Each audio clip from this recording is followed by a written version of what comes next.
The Battle of the Vorskla River was a great battle in the medieval history of Eastern Europe. It was fought on August 12, 1399, between the Tatars, under Edigu and Timoquelu, and the armies of Toktamish and Grand Duke Vytautas of Lithuania. The battle ended in a decisive Tatar victory. Background: in late 1380s the relationship between Toktamish, Khan of the Golden Horde, and his former master, Timur, was growing tense. In 1395, after losing the Toktamish-Timur War, Toktamish was dethroned by the party of Khan Timoquelu and Emir Edigu, supported by Timur. Toktamish escaped to the Grand Duchy of Lithuania and asked Vytautas for assistance in retaking the horde in exchange for surrendering his suzerainty over Ruthenian lands. This development was in harmony with Vytautas' ambitions to become ruler of all Ruthenian lands.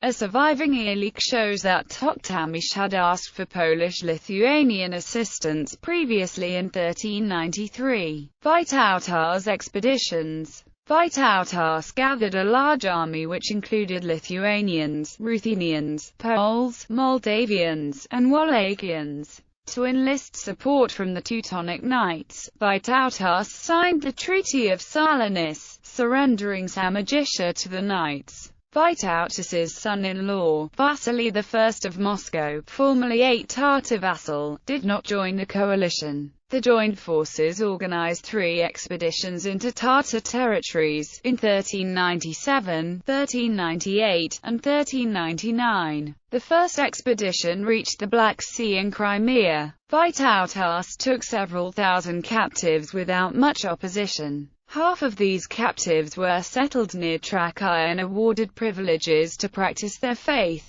Communities of their descendants, Lipka Tatars and Crimean Karaites, survive to this day. In 1398, the army of Vytautas moved from the Dnieper River and attacked northern Crimea, reaching as far east as the River Don. In order to strengthen his position, Vytautas built a castle at the mouth of Dnieper. Inspired by their successes, Vytautas declared a crusade against the Tatars, and in May 1399 received blessing from Pope Boniface IX.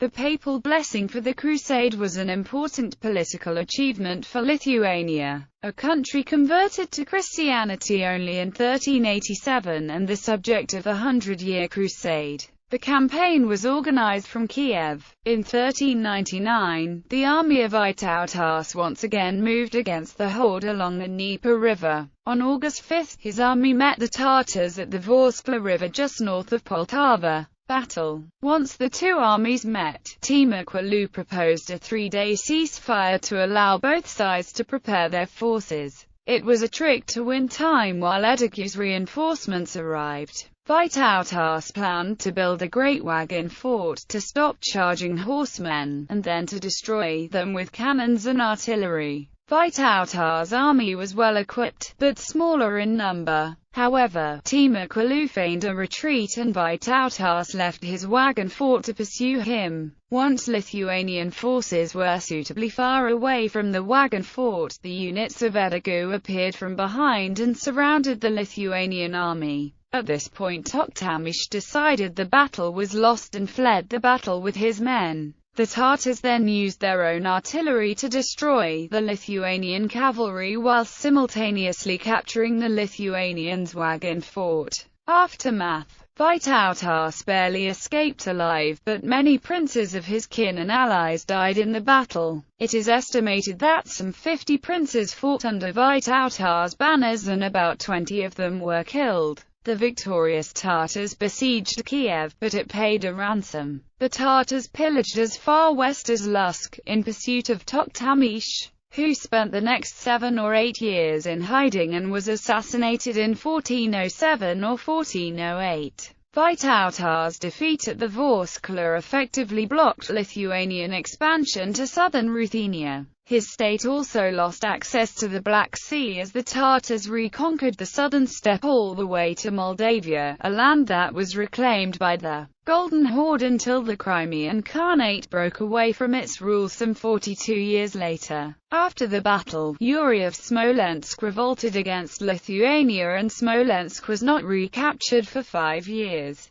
Veliki Novgorod and Pskov also rebelled against Lithuanian rule, drawing Vytautas into a war with the Grand Duchy of Moscow. Vytautas was forced to abandon his plans to break the Union of Creva and to ally himself once again with his cousin and King of Poland Jogaila. The Polish-Lithuanian Union was reaffirmed in the Union of Vilnius and Radom. Vytautas also turned his plans from expansion southwards to east and west. It is suggested that Vytautas learned the staged retreat tactic during the battle and successfully used it himself in the Battle of Grunwald, an important defeat of the Teutonic Knights.